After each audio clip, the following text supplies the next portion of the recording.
Eu coloquei a imagem da Virgem Maria no liquidificador, achando que tinha vencido, mas naquela mesma noite algo inexplicável começou a acontecer. Se inscreva no canal para acompanhar outras vidas que foram libertadas pela fé. Meu nome é Tiago, e durante 15 anos eu liderei um grupo que fazia ritual com sangue de animais no porão da minha casa em Belo Horizonte. Naquela madrugada de dezembro, eu estava completamente transtornado de raiva porque minha esposa Juliana havia escondido uma imagem da Virgem Maria dentro do nosso guarda-roupa. Peguei a imagem, coloquei no liquidificador junto com água vermelha e liguei o aparelho na velocidade máxima, gritando blasfêmias que nem ouso repetir hoje. O barulho do motor misturado com os meus gritos acordou toda a casa. Amanda e Lucas, meus filhos, apareceram na porta da cozinha com os olhos arregalados de medo. Juliana veio correndo atrás deles, tentando puxá-los de volta para o quarto. Mas era tarde demais. Eles viram tudo. Viram o pai deles destruindo aquela imagem pequena, delicada, que a mãe havia comprado escondido numa lojinha perto da igreja. "Pai, para!" gritou Amanda, que na época tinha apenas 8 anos. Mas eu não parei. Estava possuído por uma raiva que parecia vir de um lugar muito profundo, muito escuro dentro de mim. Desliguei o liquidificador. Peguei a mistura nojenta que havia se formado e joguei tudo na pia. Olhei para Juliana com um desprezo que ainda hoje me envergonha recordar. Quantas vezes eu já disse que nesta casa não entra superstição? Falei apontando o dedo na cara dela. Quantas vezes, Juliana? Ela não respondeu. Apenas segurou as crianças mais perto do corpo e saiu da cozinha. Lucas estava chorando baixinho, e Amanda me olhava com uma tristeza que eu não conseguia entender naquela época. Hoje eu sei que era decepção. Minha própria filha estava perdendo o respeito por mim, e eu nem percebia. Fiquei sozinho na cozinha, respirando pesado, sentindo o cheiro estranho que havia ficado no ar. Era um cheiro doce, mas ao mesmo tempo pesado. Lavei as mãos, limpei o liquidificador e fui para o meu escritório. Tinha um grupo de 15 pessoas que me seguia há anos, e na manhã seguinte teria uma reunião importante com eles no porão. Eu me considerava um homem de conhecimento superior. Tinha formação em filosofia pela UFMG, li autores como Nietzsche e Feuerbach, que criticavam todas as religiões, e me orgulhava de ter libertado mais de 30 pessoas do que eu chamava de ilusão cristã. Para mim, religião era o ópio do povo, uma muleta para gente fraca que não conseguia enfrentar a realidade. Minha casa virou ponto de encontro para rituais onde eu ensinava que cada pessoa era seu próprio Deus. Tínhamos reuniões às terças e sextas à noite, descíamos para o porão, acendíamos velas pretas dispostas em círculo, e eu conduzia cerimônias onde misturávamos sangue de galinha com vinho tinto. Dizia para meus seguidores que aquilo representava a libertação das amarras morais impostas pelo cristianismo. Débora, uma advogada de 40 anos que tinha se separado do marido por causa da minha influência, era minha braço direita. Ela organizava os encontros, cuidava da parte financeira do grupo, porque sim, as pessoas me pagavam para participar dessas reuniões. Cobrávamos uma mensalidade de R$ 200 por pessoa e ainda vendíamos amuletos de proteção que eu mesmo fabricava no meu escritório. Juliano, um contador que havia abandonado a esposa e os 3 filhos para se dedicar integralmente ao grupo, cuidava da nossa biblioteca sagrada. Eram livros sobre ocultismo, filosofia ateísta, textos que eu havia traduzido do alemão e do francês. Ele reproduzia esses textos em gráficas baratas e distribuía entre os membros. Eu me sentia poderoso. Via nos olhos daquelas pessoas uma admiração que alimentava meu ego de uma forma viciante. Quando eles me procuravam para resolver problemas conjugais, financeiros, familiares, eu sempre tinha uma resposta pronta, sempre baseada na ideia de que eles precisavam se libertar das superstições cristãs que limitavam seu potencial. Juliana participava das reuniões por medo. Eu a obrigava a descer para o porão junto comigo, mas via nos olhos dela uma resistência que me irritava profundamente. Ela ficava quieta durante os rituais. Nunca participava das orações que eu inventava. Nunca bebia o vinho misturado com sangue que eu oferecia ao grupo. "Você está sabotando nossa energia", eu dizia para ela depois das reuniões. "Sua resistência está atrapalhando o crescimento espiritual de todos nós." Mas ela não mudava, e isso me deixava furioso. Nossos filhos cresceram ouvindo que oração era coisa de gente fraca, que santos eram invenção da igreja para controlar as massas, que Jesus Cristo foi apenas um homem comum que virou lenda. Amanda e Lucas aprenderam desde pequenos a zombar dos colegas de escola que frequentavam a igreja, a questionar tudo que tinha a ver com fé. Era dezembro de 2019 e eu estava no auge da minha arrogância. O grupo havia crescido para 23 pessoas fixas e eu já planejava alugar um espaço maior para nossas reuniões. Tinha acabado de publicar um livro chamado A Libertação do Pensamento, que vendia nas nossas reuniões por R$50 cada exemplar. Naquela noite, depois de destruir a imagem da Virgem Maria, eu não consegui dormir. Ficava pensando na cara de medo das crianças, no jeito que Juliana tinha me olhado, mas ao mesmo tempo sentia uma satisfação estranha, como se tivesse vencido uma batalha importante. Na manhã seguinte, Juliana não falou comigo durante o café. Amanda e Lucas também ficaram quietos, comendo pão com manteiga e evitando olhar na minha direção. A casa tinha um silêncio pesado, diferente, mas eu interpretei aquilo como respeito, como se finalmente eles tivessem entendido quem mandava ali. Hoje à noite temos reunião. Falei para Juliana antes de sair para o trabalho. Quero que você prepare aquele suco de uva que o pessoal gosta. Ela apenas acenou com a cabeça, ainda sem me olhar nos olhos. Eu trabalhava como professor de filosofia numa escola particular de classe média alta em Belo Horizonte. Meus alunos me adoravam porque eu questionava tudo. Porque tinha respostas para perguntas que eles nem sabiam que tinham. Falava sobre liberdade de pensamento, sobre a importância de duvidar de tudo que nos é imposto pela sociedade. Naquela manhã, uma aluna do 3º ano, chamada Beatriz, ficou depois da aula para conversar comigo. Professor, eu queria agradecer. Ela disse, organizando os cadernos na mochila. Depois das suas aulas, eu consegui me libertar de muita culpa que eu carregava por causa da minha educação religiosa. Sorri, sentindo aquela satisfação de sempre. Mais uma mente que eu havia libertado. A religião é uma prisão, Beatriz. Você fez bem em se libertar. Respondi arrumando meus livros na mesa. Agora eu me sinto mais dona da minha vida. Não preciso mais pedir permissão para Deus para ser feliz. Aquelas palavras ecoaram na minha cabeça o dia inteiro. Era exatamente isso que eu pregava. As pessoas precisavam se tornar seus próprios deuses, tomar as rédeas do próprio destino, parar de depender de uma entidade imaginária para encontrar sentido na vida. À noite, nosso grupo se reuniu como sempre. Descemos para o porão, acendemos as velas, fizemos nosso círculo. Eu conduzi uma cerimônia especial naquela noite, em celebração ao que eu chamei de libertação definitiva da superstição na minha casa.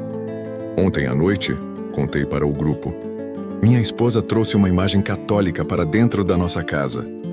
E vocês sabem o que eu fiz? Todos me olhavam com atenção.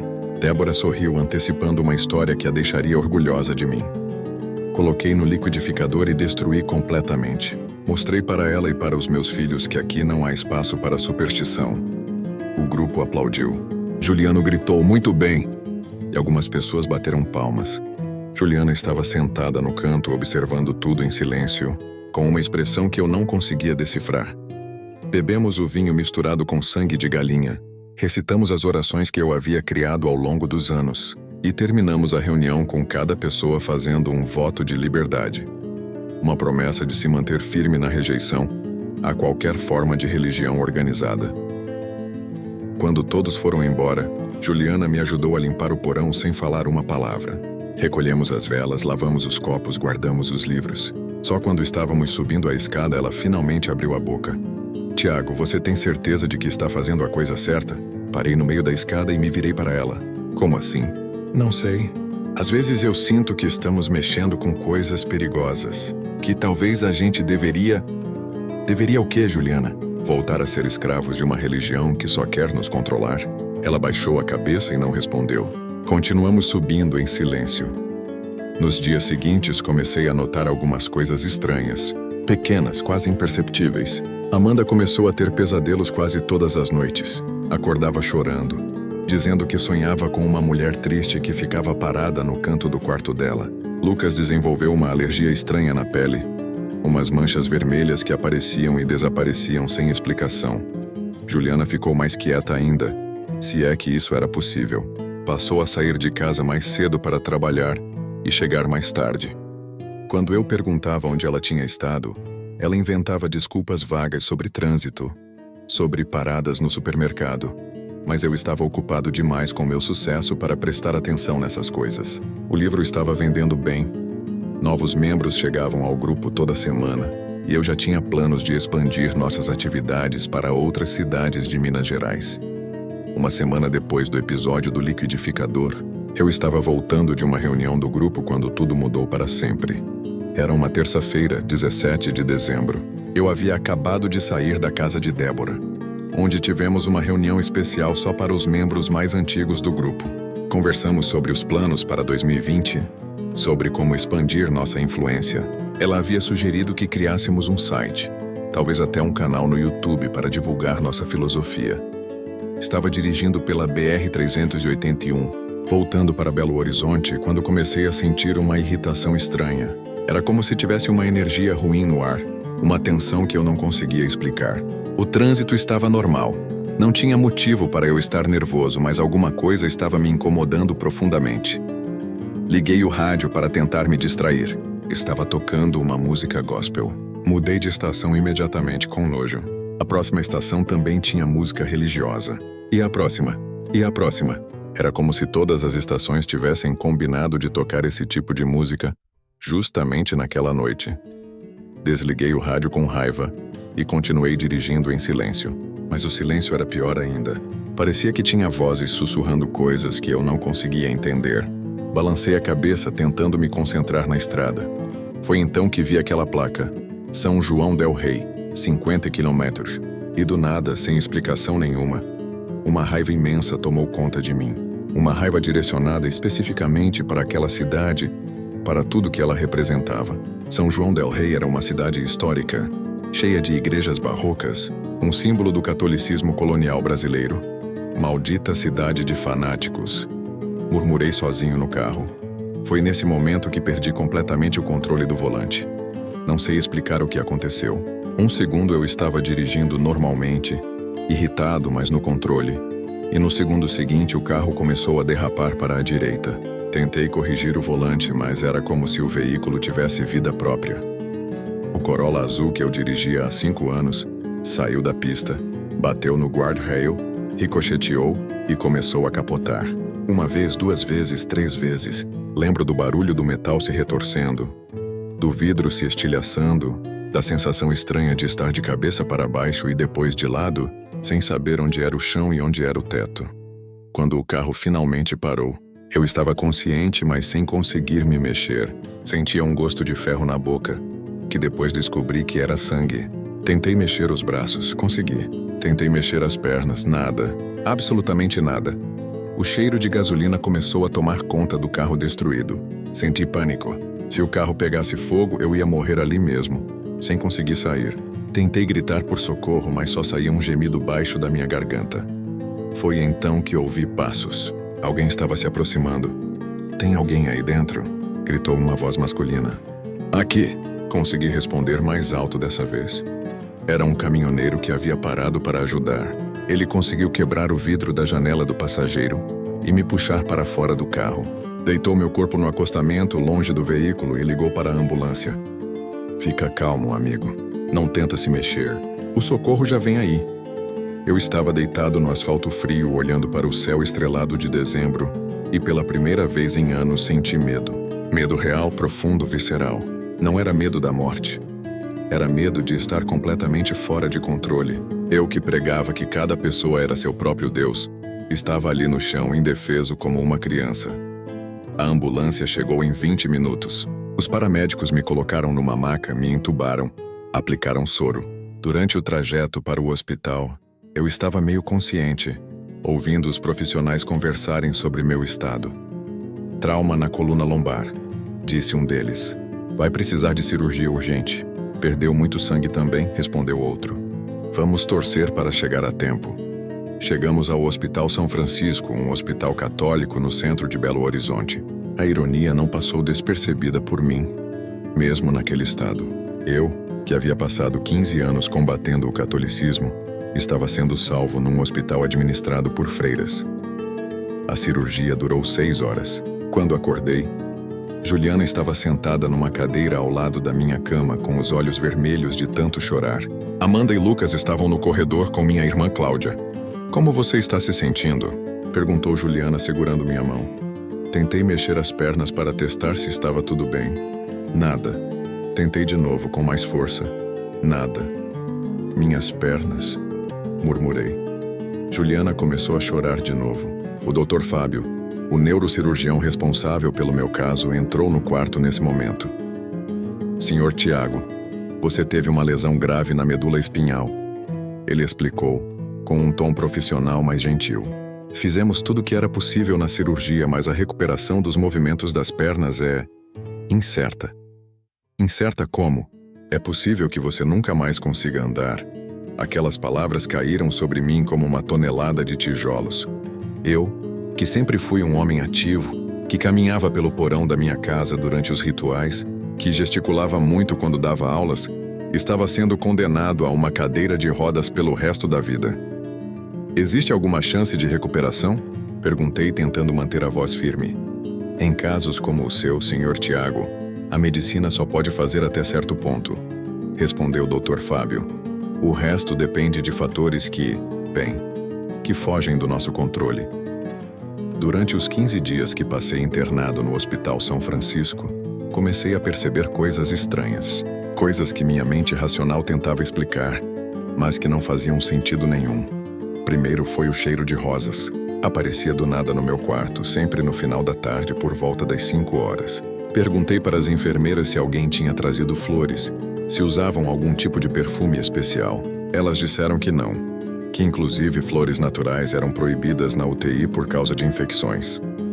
Depois foram os sonhos. Todas as noites eu sonhava com a mesma mulher. Uma senhora de cabelos grisalhos, vestida de azul claro, que ficava parada no canto do meu quarto e me olhava com uma expressão de tristeza profunda. Ela nunca falava nada, apenas me observava. E quando eu acordava, sempre tinha uma sensação estranha, como se ela realmente tivesse estado ali. Irmã Carmen, uma das freiras que administrava o hospital, passou a visitar meu quarto todos os dias. Ela era uma mulher pequena, de uns 60 anos, com olhos azuis muito calmos. Sempre perguntava se eu precisava de alguma coisa, se estava sendo bem tratado. "Obrigado, irmã, mas eu não sou religioso", falei para ela numa dessas visitas. "Eu sei", ela respondeu com um sorriso gentil, "mas isso não me impede de cuidar de você. Não entendo por que vocês fazem isso. Cuidar de pessoas que não acreditam no que vocês acreditam." Ela ficou pensativa por um momento, organizando os remédios na mesinha ao lado da minha cama. "Sabe qual é a diferença entre acreditar e ser cuidado, Sr. Tiago? Não. Acreditar é uma escolha. Ser cuidado é um direito. E nós não condicionamos os direitos às escolhas das pessoas." Aquela resposta ficou martelando na minha cabeça o dia inteiro. Era uma lógica simples, mas que contradizia tudo que eu pregava no meu grupo. Eu sempre dizia que as pessoas precisavam merecer minha atenção, meu conhecimento, minha filosofia. Cobrávamos mensalidades, exigíamos dedicação total, expulsávamos quem questionasse nossos métodos. Juliana vinha me visitar todos os dias, sempre acompanhada de Amanda e Lucas. As crianças ficavam meio perdidas no hospital, sem saber muito bem como conversar comigo. Eu percebia que elas tinham medo de me tocar, medo de falar alguma coisa errada. "Pai, quando você vai voltar para casa?" perguntou Lucas num dos dias. "Logo, filho. Logo o papai vai estar em casa." Mas eu mesmo não acreditava naquilo. O Dr. Fábio tinha sido claro. Mesmo que eu saísse do hospital, seria numa cadeira de rodas. Nossa casa tinha escadas. O porão onde fazíamos as reuniões era inacessível para deficientes. Minha vida inteira precisaria ser reorganizada. Foi durante a segunda semana de internação que Débora veio me visitar. Ela chegou no quarto com um buquê de flores artificiais e um sorriso forçado. "Como você está, Tiago?" "Péssimo, mas obrigado por perguntar." Ela puxou uma cadeira para perto da minha cama e se sentou. Tinha alguma coisa no jeito dela que parecia diferente, mais fria, mais calculista. "O grupo está se reunindo normalmente", ela disse. "Juliano tem conduzido os rituais no seu lugar." "Que bom. Na verdade, é sobre isso que eu queria conversar com você." Senti um aperto no peito. Alguma coisa ruim estava vindo. "Tiago, nós conversamos e... bem, Achamos que talvez seja melhor você se afastar do grupo por um tempo. Se afastar. Por quê? Você ficou muito tempo aqui no hospital católico. As pessoas estão com medo de que você tenha sido influenciado. Não acreditei no que estava ouvindo. As mesmas pessoas que eu havia libertado, que me viam como um líder espiritual, estavam me abandonando na primeira dificuldade. Influenciado por quê, Débora? Por estar numa cama de hospital? Não é só isso. É a energia que você está emanando. Juliano disse que consegue sentir uma vibração diferente em você, mais pesada, como se você tivesse sido contaminado pela religiosidade deste lugar. Comecei a rir. Era tão absurdo que só conseguia rir. Vocês estão falando sério? Estamos. E já decidimos que Juliano vai assumir a liderança definitiva do grupo. Você pode continuar participando como membro comum, quando se recuperar. Mas a liderança... Sai daqui, Débora. Tiago, não precisa ficar assim. É só uma medida temporária até você... Eu disse sai daqui. Gritei tão alto que 2 enfermeiras vieram correndo para o quarto.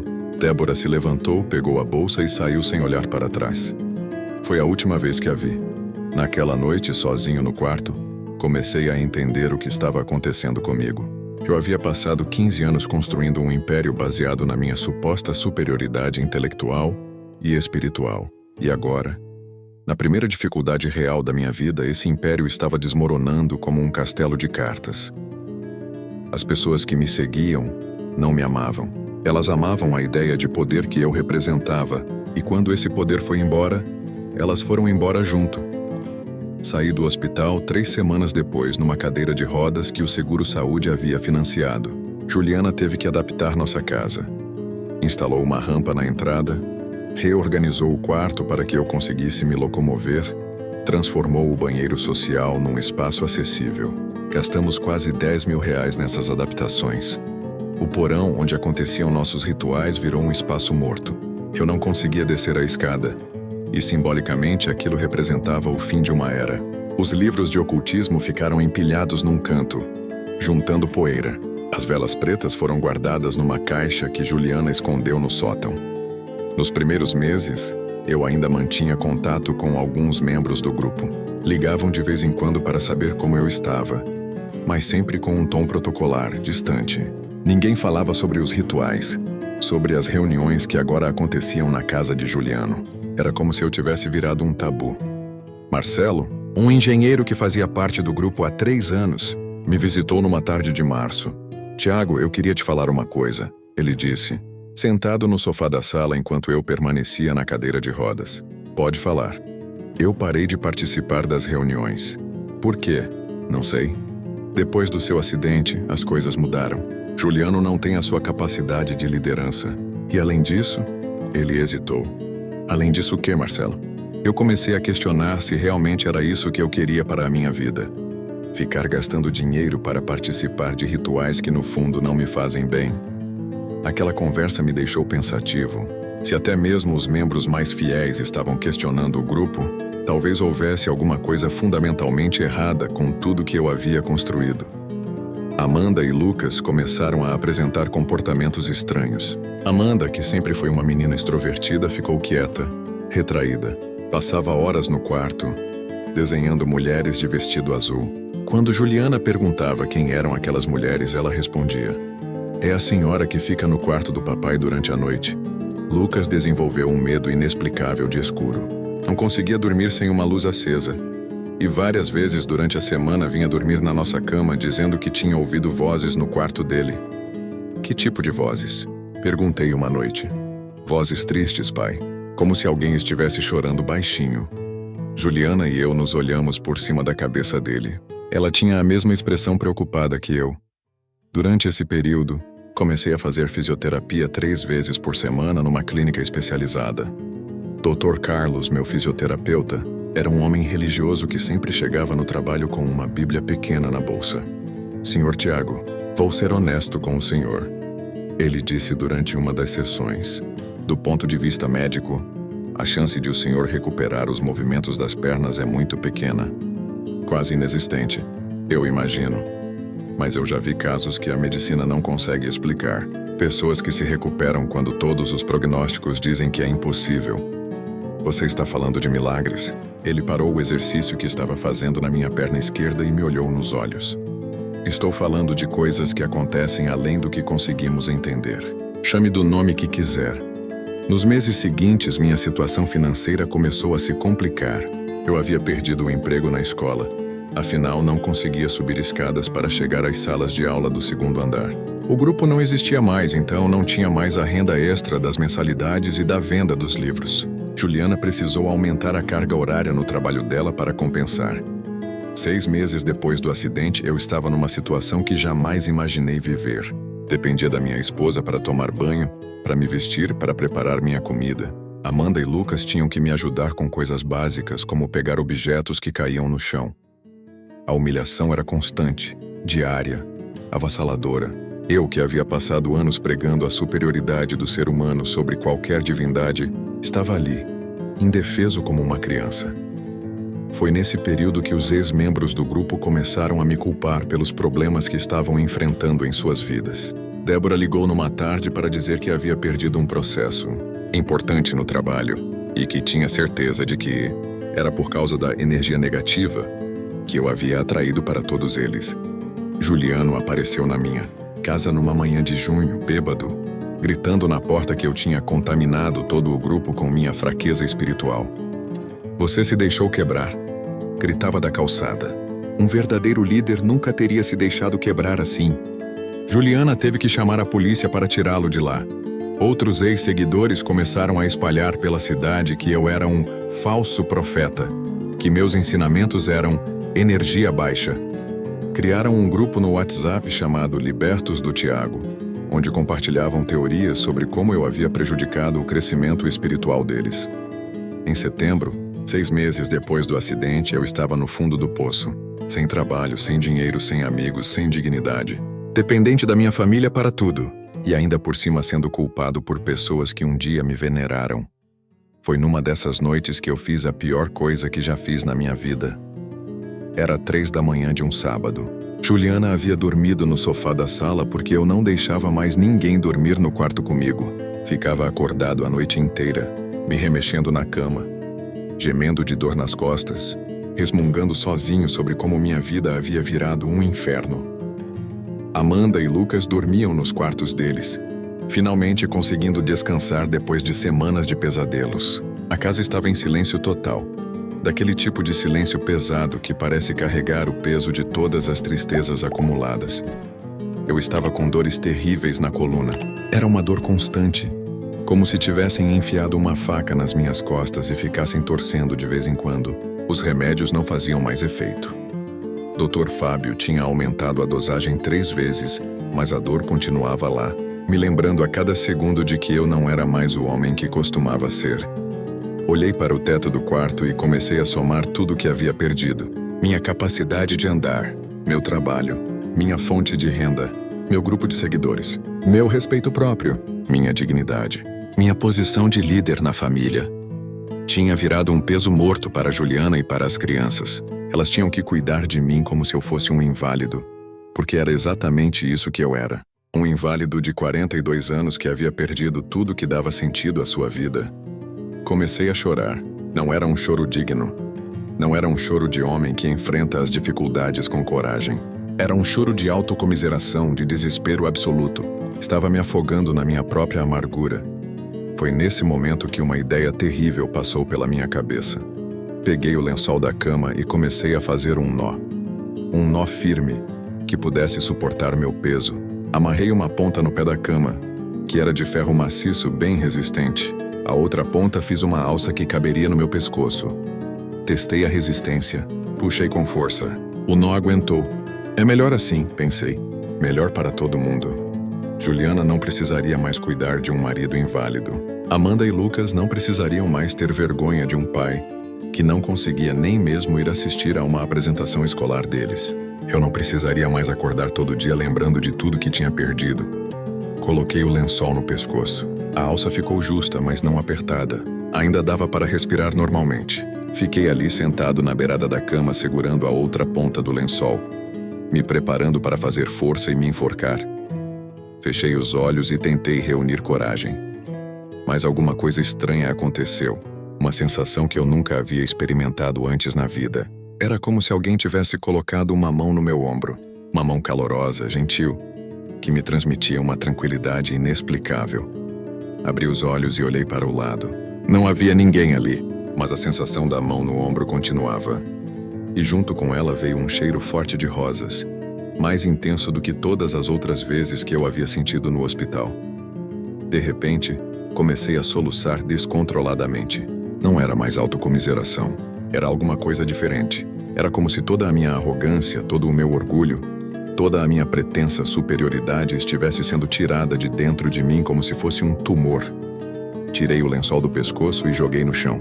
Fiquei ali, sentado na cama, chorando como eu não chorava desde criança. Chorando por tudo que eu havia feito de errado. Chorando pelas pessoas que eu havia afastado da fé. Chorando pela dor que eu havia causado na minha própria família. E pela primeira vez em 42 anos de vida, pela primeira vez desde que era menino, eu falei com Deus. Não foi uma oração elaborada, cheia de palavras bonitas. Foi um grito desesperado de quem havia chegado no final da linha. Se existe alguém aí em cima, falei baixo, com a voz embargada pelo choro. Me ajuda, eu não aguento mais. Senti uma vergonha imensa de estar implorando para algo que eu havia negado a vida inteira. Eu que havia passado 15 anos ensinando outras pessoas a desprezarem Deus, estava ali, na madrugada, implorando por ajuda divina. Mas ao mesmo tempo senti um alívio estranho, como se finalmente tivesse admitido uma verdade que estava escondida dentro de mim há décadas. A verdade de que eu não era autossuficiente, de que eu não era meu próprio Deus, de que eu precisava de ajuda. E precisava aceitar que essa ajuda podia vir de lugares que minha razão não conseguia explicar. Fiquei acordado até o amanhecer, ainda sentindo aquela presença invisível no quarto. Não tentei entender o que estava acontecendo.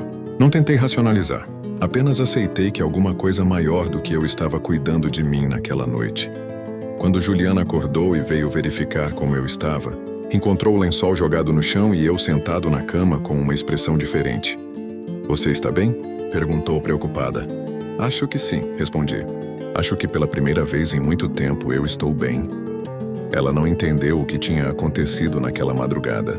Eu mesmo não entendia completamente, mas alguma coisa fundamental tinha mudado dentro de mim. Uma porta havia se aberto, e o que estava do outro lado dessa porta ia transformar minha vida de uma forma que eu jamais imaginei ser possível.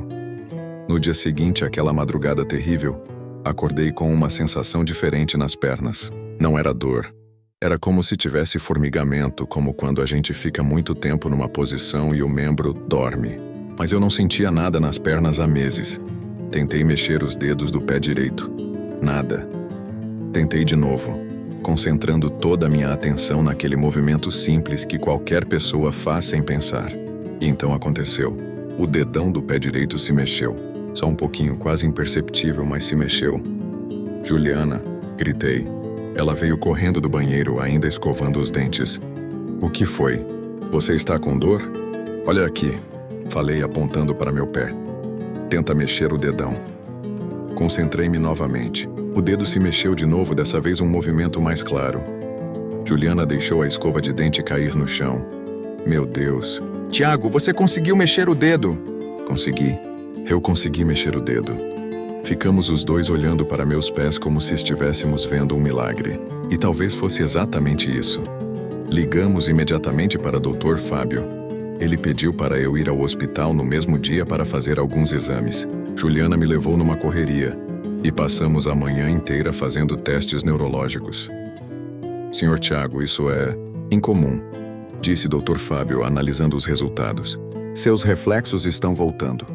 Ainda é muito pouco, mas há atividade nervosa onde não deveria haver." "O que isso significa?"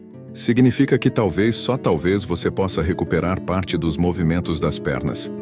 Mas não quero criar expectativas. Casos como o seu são extremamente raros." Saímos do hospital com uma mistura de esperança e medo. Esperança de que eu pudesse voltar a andar. Medo de nos iludirmos e depois sofrer uma decepção ainda maior. Naquela noite contei para Amanda e Lucas sobre o movimento do dedo. Eles ficaram eufóricos, como se o pai deles tivesse voltado a ser o herói que eles conheciam quando eram menores.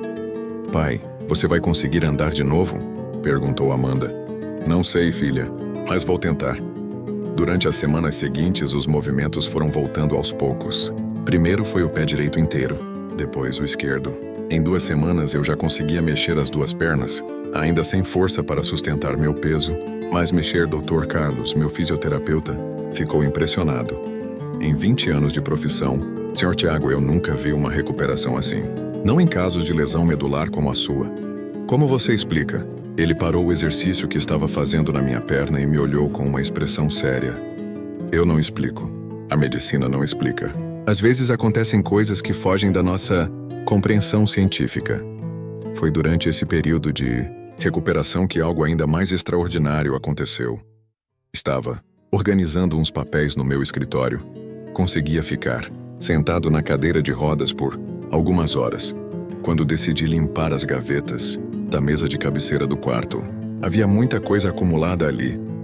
Remédios vencidos, recibos antigos, canetas que não funcionavam mais. Abri a gaveta de baixo que eu não mexia há meses e encontrei alguma coisa que me fez parar de respirar por alguns segundos. Era a mesma imagem da Virgem Maria que eu havia destruído no liquidificador em dezembro. A mesma imagem pequena, delicada que Juliana havia comprado escondido. Intacta.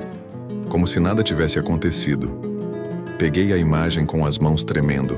Era impossível. Eu mesmo havia visto aquela imagem sendo destruída no liquidificador. Eu mesmo havia jogado os pedaços na pia. Amanda e Lucas tinham visto tudo. Chamei Juliana. Juliana, vem aqui. Ela apareceu na porta do quarto. O que foi? Mostrei a imagem para ela. Juliana ficou pálida, como se tivesse visto um fantasma. Onde você encontrou isso? Na gaveta. Juliana, é a mesma imagem que eu destruí em dezembro? Ela pegou a imagem das minhas mãos e a examinou cuidadosamente. É igual. Exatamente igual. Mas isso é impossível, Tiago. Você destruiu aquela imagem. Eu vi. Então como ela está aqui? Ficamos os dois em silêncio, olhando para aquela pequena imagem de Nossa Senhora. Ela tinha uma expressão serena, maternal, e parecia nos olhar com uma bondade infinita. Talvez eu tenha comprado outra igual e esquecido, disse Juliana, tentando encontrar uma explicação racional. Você comprou outra igual? Não. Eu não comprei. Depois daquele dia, eu fiquei com medo de trazer qualquer coisa religiosa para casa. Naquela noite, coloquei a imagem em cima da mesa de cabeceira e fiquei olhando para ela antes de dormir. Pela primeira vez em décadas, me senti protegido, como se tivesse alguém cuidando de mim, velando pelo meu sono. 2 semanas depois, Dr. Fábio me deu alta para tentar andar com muletas. Vamos devagar, ele disse. Alguns passos por dia, sempre com apoio. Seu corpo precisa reaprender como funciona. O primeiro dia que tentei ficar em pé foi emocionante e aterrorizante ao mesmo tempo. Minhas pernas tremiam muito. Não conseguiam sustentar meu peso sozinhas, mas com as muletas consegui dar 3 passos. Juliana chorou. Amanda e Lucas gritaram de alegria. Eu mesmo não conseguia acreditar que estava de pé novamente. Pai, você conseguiu! Gritou Lucas correndo para me abraçar. Em 1 mês eu já caminhava pela casa inteira com as muletas. Em 2 meses conseguia subir e descer as escadas devagar. Dr. Fábio disse que nunca havia visto nada parecido em 20 anos de profissão. Sr. Tiago, o senhor teve muita sorte. Ele comentou durante uma consulta. Sorte não, doutor. Foi outra coisa. Outra coisa como? Olhei para ele e sorri. O senhor acredita em milagres? Dr. Fábio ficou pensativo por um momento. Sabe, Sr. Tiago, eu sou médico há muito tempo. Já vi muitas coisas que a ciência não consegue explicar. E aprendi que às vezes é melhor aceitar o mistério do que tentar encontrar explicações para tudo. Durante minha recuperação física, comecei a sentir uma necessidade estranha de pedir perdão. Não só a Deus, mas às pessoas que eu havia prejudicado ao longo dos anos. A lista era longa. E cada nome que vinha à minha mente trazia junto uma culpa pesada, sufocante. Primeiro, procurei Beatriz, minha ex-aluna que havia me agradecido por libertá-la da religião. Consegui seu telefone através da escola e liguei para ela numa tarde de quinta-feira. Professor Tiago, nossa, que surpresa! Oi, Beatriz. Você tem um tempo para conversarmos pessoalmente? Claro, o senhor está bem? Soube do seu acidente. Marcamos de nos encontrar numa padaria perto da escola onde eu dava aulas. Cheguei lá caminhando com as muletas, ainda inseguro. mais determinado a fazer o que precisava ser feito. Professor, o senhor está andando. Que maravilha! É, Beatriz. Tive muita sorte. Sentamos numa mesa no fundo da padaria. Ela pediu um café com leite e eu pedi apenas uma água. Beatriz, eu queria te pedir desculpas. Desculpas. Por quê? Por ter influenciado você a se afastar da religião. Por ter usado minha posição de professor para interferir na sua fé. Ela ficou confusa, mexendo a colher no café sem entender muito bem o que estava acontecendo. Mas, professor, o senhor me ajudou a pensar por mim mesma. Não, Beatriz, eu não te ajudei a pensar por você mesma. Eu te convenci a pensar como eu. E isso está errado. Conversamos por quase 2 horas. Contei para ela sobre meu acidente, sobre minha recuperação, sobre as coisas estranhas que tinham acontecido. Ela me escutou com atenção, sem me julgar. Professor, posso te falar uma coisa? Pode. Depois que me formei, eu voltei a frequentar a igreja. Senti falta daquela paz que eu tinha quando era mais nova. E não me senti burra por isso. Me senti completa. Aquelas palavras foram como um bálsamo para minha consciência. Pelo menos com Beatriz, talvez eu não tivesse causado um dano irreversível. Nas semanas seguintes, procurei outros ex-alunos, outros ex-seguidores do meu grupo. Nem todos me receberam bem. Alguns me xingaram, me expulsaram de casa, disseram que eu era um louco que não sabia mais o que estava falando. Marcelo, o engenheiro que havia visitado minha casa meses antes, aceitou conversar comigo. Tiago, eu preciso te contar uma coisa. Ele disse. Depois que parei de participar do grupo, minha vida mudou completamente. Para melhor. Como assim? Voltei a conversar com minha mãe, que é católica. Tinha brigado com ela por causa das coisas que você ensinava. Voltei a ir à missa de vez em quando. E sabe o que descobri? O quê? Descobri que religião não é superstição. É amparo, é comunidade, é pertencimento. Todas as coisas que eu estava procurando no seu grupo, mas não encontrava. Aquela conversa me fez perceber a dimensão do estrago que eu havia feito na vida das pessoas. Durante anos eu havia afastado pessoas de algo que poderia lhes dar paz, esperança, sentido, tudo por causa do meu orgulho intelectual. O mais difícil foi procurar o Padre Arcanjo, da paróquia do nosso bairro. Ele era um homem de uns 50 anos, muito querido na comunidade, que eu havia criticado publicamente várias vezes em reuniões na escola e em posts nas redes sociais. Fui até a igreja numa manhã de sábado, caminhando devagar com as muletas. A igreja estava vazia. Apenas algumas senhoras rezando o terço num canto. Padre Arcanjo estava no altar, organizando algumas coisas para a missa da tarde. Quando me viu, sorriu e veio ao meu encontro. Senhor Tiago, que alegria vê-lo aqui. E andando? Padre, eu queria conversar com o senhor se for possível. Claro. Vamos no meu escritório? O escritório do padre era simples. Uma mesa de madeira, 2 cadeiras, uma estante cheia de livros e uma imagem de Jesus Cristo na parede. Padre, eu vim aqui para pedir perdão. Perdão por quê, meu filho? Por tudo que eu falei contra o senhor, contra a igreja, contra a religião, por ter usado minha posição de professor para afastar pessoas da fé. Padre Arcanjo me escutou com paciência enquanto eu contava toda a minha história. Meus anos de liderança no grupo satânico, meus ensinamentos contra o cristianismo, meu acidente, minha recuperação misteriosa. Senhor Tiago, ele disse quando terminei, o senhor já se perdoou? Como assim? É mais fácil pedir perdão a Deus e às pessoas do que perdoar a si mesmo. Mas para uma conversão verdadeira, o senhor precisa se perdoar também. Não sei se consigo, padre. Fiz coisas terríveis. Todos nós fizemos. A diferença é que o senhor teve a coragem de reconhecer e de buscar reparar. Isso já é um grande passo. Padre Arcanjo me orientou a participar de um grupo de oração que se reunia às quartas-feiras na igreja. Eram pessoas simples, donas de casa, aposentados, comerciantes, que se juntavam para rezar pelos doentes, pelos desempregados, pelas famílias em crise. Na primeira reunião que participei, me apresentei apenas como Tiago, sem contar meu passado. Ficamos 2 horas rezando juntos e no final uma senhora chamada Dona Rosa se aproximou de mim. Filho, você tem uma luz especial, ela disse. Deus tem planos grandes para você. Comecei a chorar ali mesmo, na frente de pessoas que eu nem conhecia. Chorei de gratidão, de alívio, de esperança.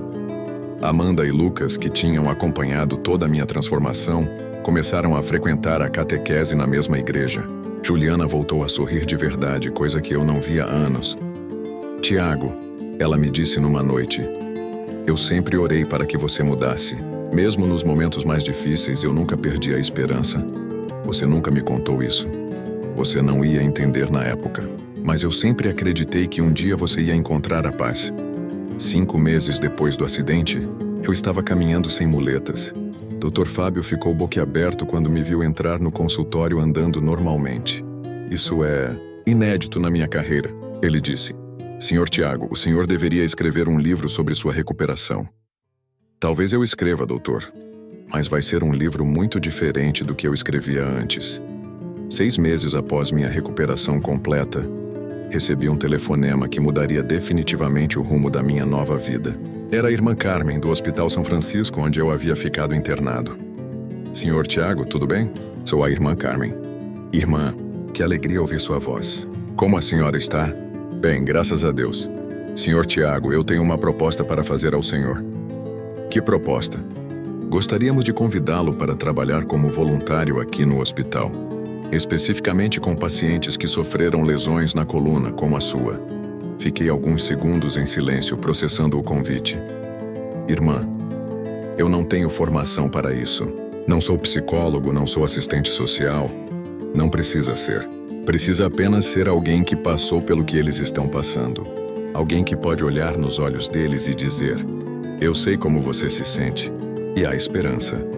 Aceitei o convite na mesma hora.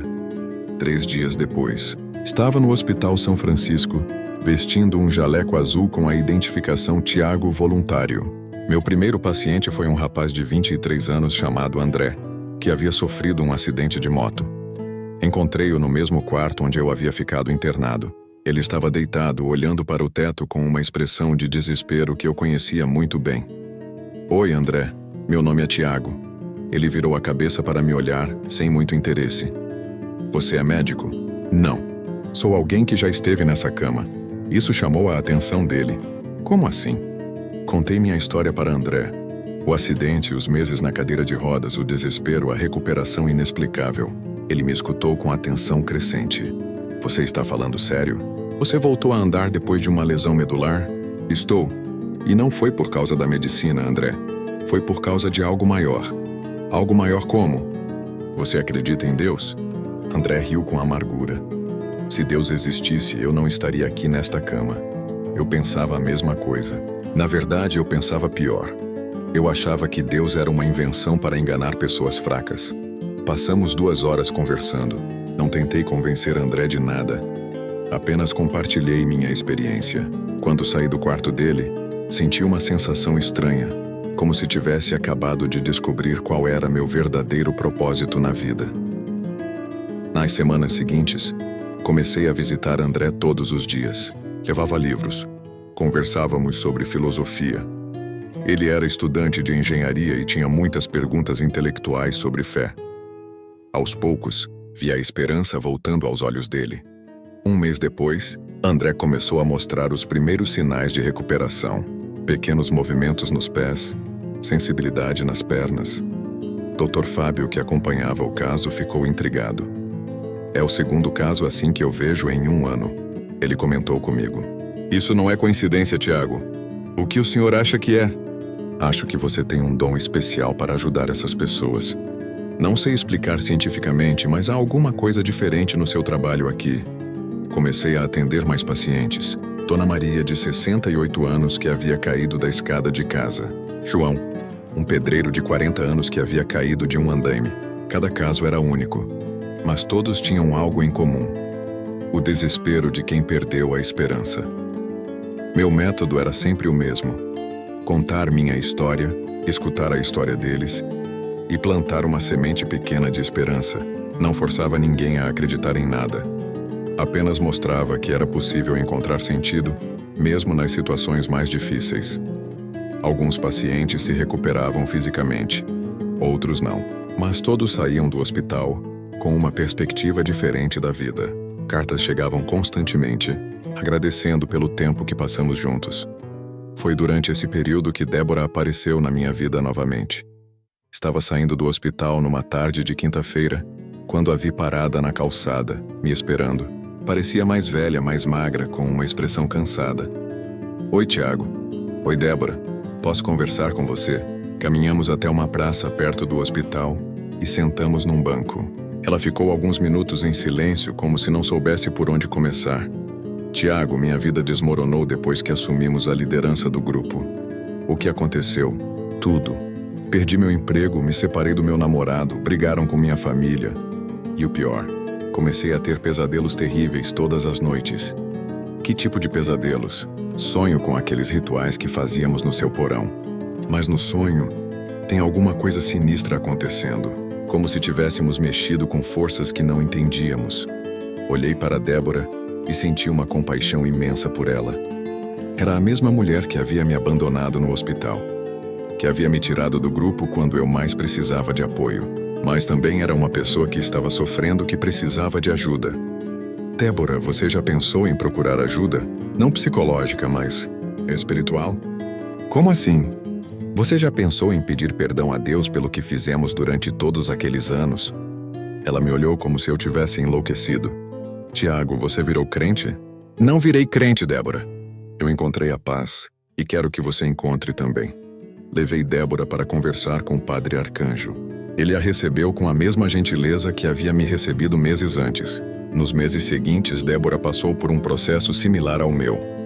Reconhecimento dos erros, pedido de perdão, busca por uma nova forma de viver. Juliano também procurou ajuda, mas foi mais difícil. Ele havia se aprofundado ainda mais no ocultismo depois que assumiu a liderança do grupo e levou quase um ano para conseguir se libertar completamente daquelas práticas. Dos 23 membros que nosso grupo chegou a ter, consegui contato com 18. Desses, 15 aceitaram conversar comigo, e 12 passaram por algum tipo de processo de reconciliação com a fé. Sabe o que mais me impressiona na sua história, Tiago? Me disse Padre Arcanjo numa das nossas conversas. Não é sua recuperação física, é sua capacidade de transformar o mal que você fez em bem para outras pessoas. Hoje, 5 anos depois daquele acidente que mudou minha vida para sempre, acordo todo dia às 5:30 da manhã. A primeira coisa que faço é passar na frente da imagem da Virgem Maria, a mesma que tentei destruir no liquidificador, e agradecer por mais um dia. Obrigado, Senhora, por me dar uma segunda chance quando eu menos merecia. Falo baixinho, para não acordar Juliana. Tomo café com minha família. Amanda, agora com 13 anos, me conta sobre seus planos de ser enfermeira quando crescer. Quero ajudar pessoas como você ajuda, pai, ela diz.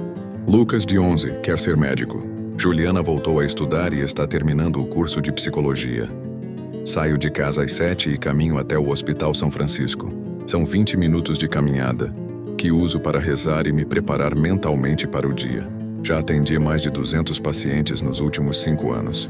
Alguns se recuperaram completamente, outros aprenderam a viver com suas limitações, mas todos encontraram algum tipo de paz. No mês passado, recebi uma ligação emocionante. Era André, o primeiro paciente que atendi como voluntário. Tiago, você precisa vir na minha formatura. Formatura? Me formei em engenharia. E mais que isso, vou me casar. A enfermeira que cuidava de mim no hospital aceitou meu pedido. Fui à formatura dele. Quando André subiu ao palco para receber o diploma, andando normalmente, sem nenhuma sequela do acidente, me emocionei tanto que comecei a chorar ali mesmo, à frente de todos. Minha rotina no hospital é sempre intensa. Atendo entre 4 e 6 pacientes por dia. Participo de reuniões com as equipes médicas.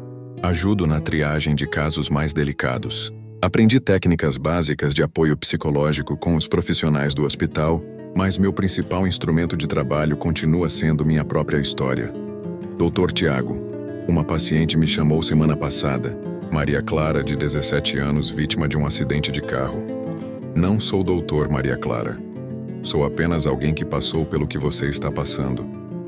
Tanto faz. Para mim, você é doutor, sim. Doutor da esperança. Às tardes, quando saio do hospital, passo na igreja para participar do grupo de oração. Somos quase 30 pessoas agora, incluindo vários ex-pacientes que se juntaram ao grupo após receberem alta. Dona Rosa, A senhora que me disse que eu tinha uma luz especial no primeiro dia se tornou uma grande amiga.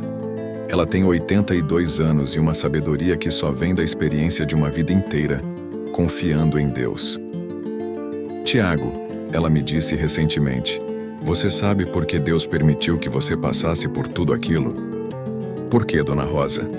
Para que você pudesse entender a dor das pessoas de verdade. Para que quando você olhasse nos olhos de alguém que está sofrendo, você soubesse exatamente como eles se sentem. Tenho pensado muito nisso. Durante 15 anos eu pregava superioridade intelectual para pessoas que, no fundo, só queriam ser amadas e aceitas. Oferecia respostas racionais para questões do coração. Prometia liberdade, mas na verdade estava aprisionando essas pessoas na minha própria arrogância. Hoje, não prometo nada além de companhia. Não dou respostas prontas, apenas compartilho minha experiência.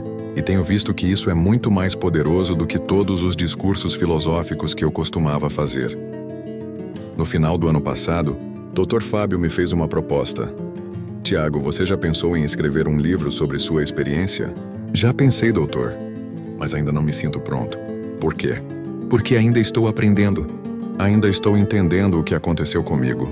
Talvez daqui a alguns anos.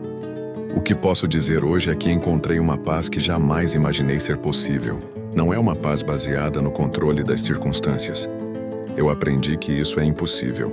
É uma paz baseada na confiança de que, mesmo quando as coisas ficam difíceis, não estamos sozinhos.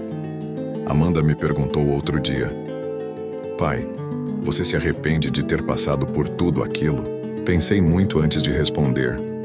Filha, eu me arrependo profundamente de ter feito mal para outras pessoas. Isso eu carrego comigo e vou carregar para sempre. Mas o sofrimento que eu passei, não me arrependo, porque foi através dele que eu encontrei quem eu realmente sou. Juliana sorriu quando ouviu minha resposta. E quem você realmente é, Tiago? Sou apenas um homem que aprendeu que precisar de ajuda não é fraqueza, é humanidade. Todo domingo nossa família vai à missa das 10 na igreja do Padre Arcanjo.